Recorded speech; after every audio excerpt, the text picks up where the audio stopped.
Diaspora inasinzira.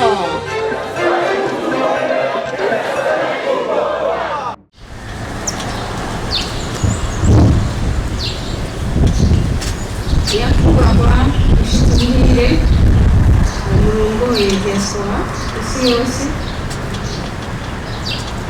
nyakubahwa userukira diaspora muri Tanzania yanitegera cyane, banyakubahwa mwese abindi bene wacu murangura imirimo yanyu ngaha mu gihugu cy'ububanyi cya Tanzania, banyakubahwa userukiye musangiye ibikorwa ngaha mu buserukizi bw'Uburundi muri Tanzania, ndabaramukije.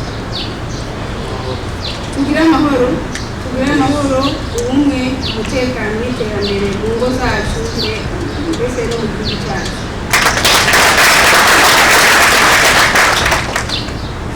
Uno munsi uri hejuru kugoroba ndafise umunezero ntangere kubona twese twahuriye ngaha mu buserukizi bw'Uburundi muri Tanzania kugira ngo tube turaganira.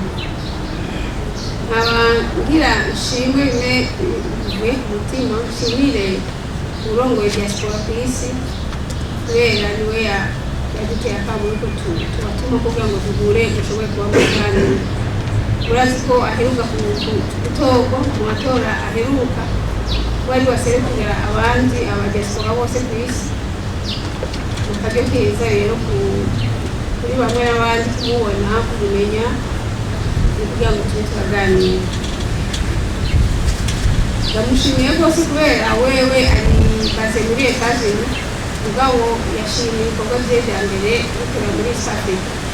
Inama yiwe ya mbere yakoreye muri Kenya, n'inama yiwe ya kabiri aje kubikora ngaho iwacu muri Tanzania. Ibyo nayo mushimiye kubera gusubira muri Etats-Unis akaba ariho atangurira inama yiwe ya mbere, akaja mu Bubiligi, hose hari abarundi benshi, byari kumworohera navyo nyene, mugabo agashima ko dutangurira ngaho. Ndabashimiye rwose.